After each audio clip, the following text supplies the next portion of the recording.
Hello, story lovers. Welcome back to my channel, Madly in Love, part 225.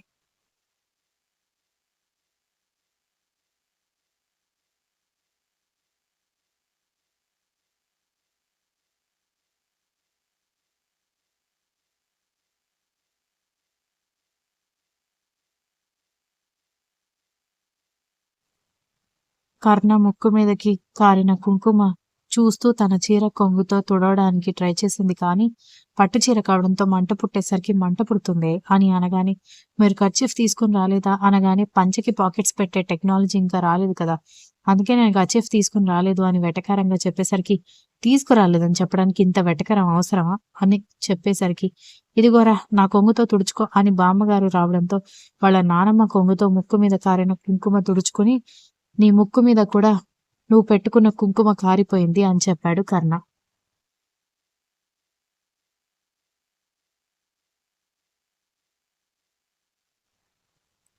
మీరే తుడవచ్చు కదా అని గోముగా అడిగేసరికి, ఎలా తుడవమంటావు, నా దగ్గర కర్చీఫ్ లేదు కదా అనగానే, నీ పై పంచ ఉంది కదా అని చెప్పేసరికి, ఇది కూడా పట్టు కదే మంట పుడుతుంది కదా అనగానే, పర్వాలేదు అని చెప్పేసరికి, సరేనంటూ తన పై పంచతో ఆమె మొహం మీదకి కారిన కుంకుమ తుడుస్తూ ఉంటే, అందరూ ముసిముసిగా నవ్వుకుంటూ ఉంటే, ఈ జంట ఎప్పుడు ఇలాగే ఉండాలని ఆశీర్వదిస్తూ వెళ్తున్నారు భక్తులందరూ.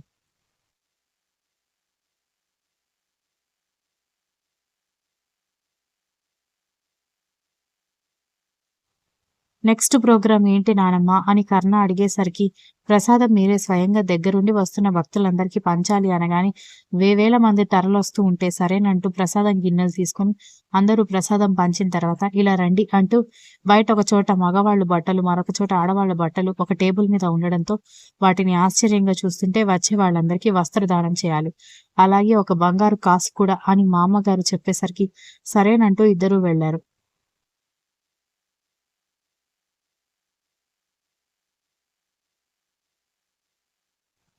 రాజశేఖర్ మాత్రం ఆస్తిని దోచిపెడుతున్నారని తిట్టుకుంటూ ఉంటే, డాడీ అది మీ ఆస్తి కాదు కదా, నానమ్మ తాతయ్య ఆస్తి, వా బావకే కదా చెందుతుంది, నువ్వెందుకు గింజుకుంటున్నావని వీక్ష అడిగేసరికి, మీ అమ్మ ఆస్తి కూడా అనగానే, మమ్మీ ఆస్తి పెళ్ళైన కొత్తలోనే నువ్వు తీసేసుకున్నావు కదా డాడీ, ఇంకా మమ్మీకి రావాల్సిన ఆస్తి ఎక్కడుంది అని వీక్ష అడిగింది.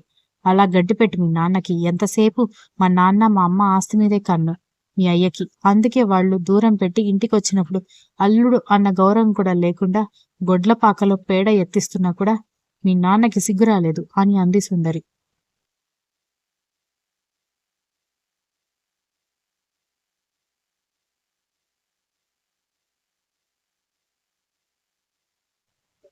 మీరిద్దరూ ఇలా ఉన్నారు కాబట్టే వాళ్ళకి మీరు కనపడ్డం లేదు, ఏం వాళ్ళు మాత్రమే వారసులవుతారా, మీరు వారసులు కారా అనగానే, ఒకవేళ మమ్మీ వారసురాలవుతే స్నేహ సంగవి కూడా వారసులవుతారు డాడీ, అప్పుడు వాళ్ళందరికీ పంచగా నీకు మమ్మీకి రావడానికి ఆస్తి ఏమీ ఉండదు, కాబట్టి కొంచెం అత్యాశ తగ్గించుకోండి, అయినా మీరు బాగానే సంపాదించారు, మా ఆయన కూడా బోలెడన్ని కోట్లు సంపాదిస్తున్నాడు, కావాలంటే అందులో ఒక 2 కోట్లు మీ పేరు మీద రాయమని చెప్తానులే అనగాని, మరీ అల్లుడు సొమ్ము మీద ఆశపడేంత నికృష్టుణ్ణి కాదులే అన్నాడు రాజశేఖర్.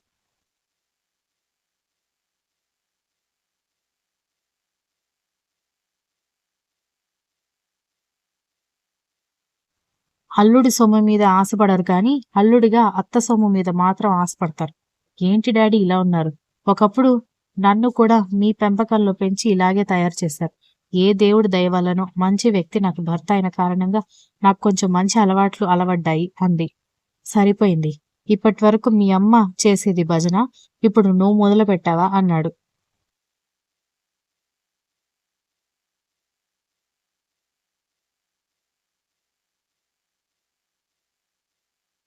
ఎందుకంటే అమ్మమ్మ, తాతయ్య, అత్తయ్య, మామయ్య, అక్క, బావ అందరూ మంచివాళ్ళు కాబట్టి. మనం చేసిన పనికిమాలిన పనులు మనల్ని ఇంట్లోకి కూడా రానివ్వకూడదు. అయినా కూడా మన మీద ఉన్న ప్రేమతో రానిస్తున్నారు. అది మన మంచితనం, మన ఫేస్ వాల్యూ కాదు, వాళ్ళ మంచితనం అని అంది వీక్ష. ప్రసాదం పంచడానికి 2 గంటలు పడితే ఆ తర్వాత అన్నదానం చేయడానికి వెళ్లారు అందరూ. మేము వడ్డిస్తామంటే మేము వడ్డిస్తామని వీక్ష, దీక్షిత, రక్ష, స్నేహ, సంగవి, దక్ష పోటీ పడుతూ ఉంటే, అబ్బాయిలందరూ అన్నం, పులిహోర లాంటి రైస్ ఐటమ్స్ పెడుతూ ఉంటే, అమ్మాయిలు కేసరి పరమాన్నం, కూరలు వడ్డిస్తున్నారు.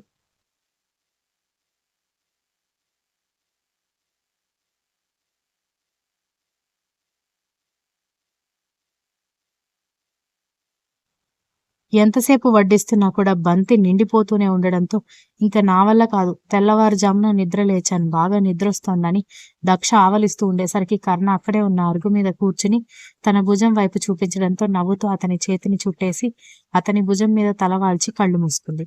కర్ణ తనకి ఎదురుగా కనిపిస్తున్న అమ్మవారి విగ్రహాన్ని చూస్తూ కూర్చుండిపోయాడు.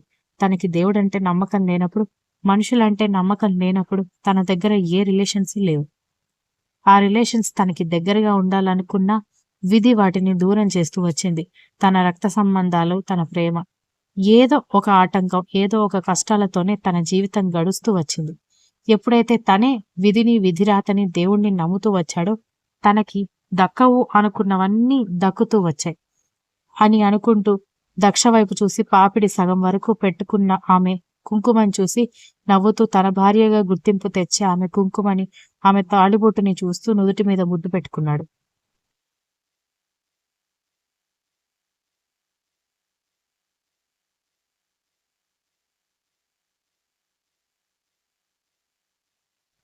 ప్రతి విషయాన్ని ప్రాక్టికల్‌గా ముందుకి తీసుకురావడానికి అన్ని కష్టాలు పడతావా?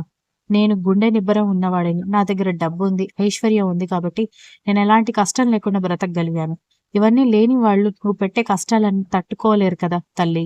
కొంచెం కష్టాల డోస్ తగ్గించు అనగానే అంతలా తగ్గిస్తే వాళ్ళకి నీలాగా కనువిప్పు కలగదు అని అమ్మవారు చెప్పినట్టుగా అనిపించడంతో ఆశ్చర్యంగా అమ్మవారి వైపు చూశాడు.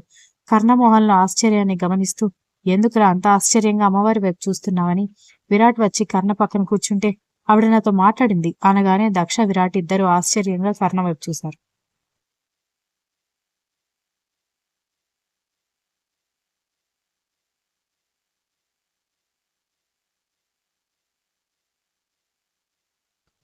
ఏం మాట్లాడుతున్నారండి మీరు? అమ్మవారు మీతో మాట్లాడడం ఏంటి అని దక్ష ఆశ్చర్యంగా అడుగుతుంటే, నిజం ఆవిడ నాతో మాట్లాడింది అనగానే ఏమైందిరా నీకు అని విరాట్ కంగారు పడుతుంటే, నువ్వు అనుకున్నట్టు నాకేమీ పిచ్చి పట్టలేదు.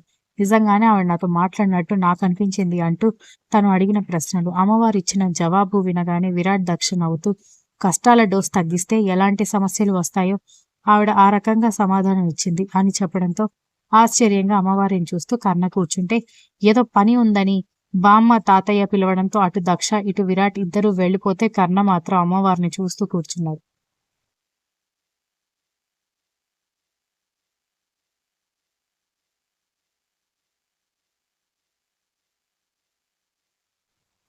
అన్నదానాలు అయిపోవడానికి సాయంత్రం 4 గంటలవ్వడంతో అందరూ అలసిపోయి ఒక చోట కూర్చుని వాళ్ళు తీసుకొచ్చుకున్న కూల్ డ్రింక్స్ తాగుతూ కూర్చుంటే, ఏం చేస్తున్నారిక్కడ? తీర్థ ప్రసాదాలు తీసుకోవాలి. ఇలాంటి పనికిమాలిన కూల్ డ్రింక్స్ తాగకూడదు అనగానే, ఇవి కూల్ డ్రింక్స్ మాత్రమే అమ్మమ్మా. నువ్వు అనుకుంటున్నట్టు ఏమీ కాదు అని నవీన్ చెప్పడంతో నాకు కూడా తెలుసు. మీరు ఇంకేదో తాగుతున్నారని నేను అనట్లేదు. కానీ ఇది పద్ధతి కాదు. కాసేపటిలో గుడిలో దీపాలు పెట్టాలి. అమ్మాయిలు, అబ్బాయిలు అని తేడా లేకుండా అందరూ దీపాలు పెట్టాలి. పదండి అనగానే ఏం మాట్లాడుతున్నావు నాయనమ్మ? అది అమ్మాయిల డ్యూటీ. మేమదంతా చేయమని కర్ణ అనగానే తన్నులు తింటావు. నోరు మూసుకొని నడు అంది బామ్మ.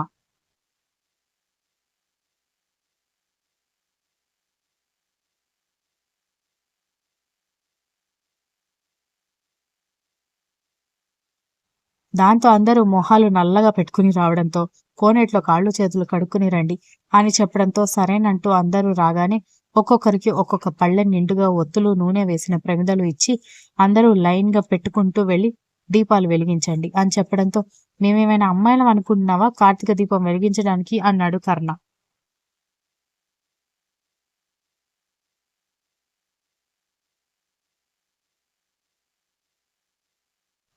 అదిగో మళ్ళీ ఆ మాట అన్నావనుకో తన్నులు తింటావు.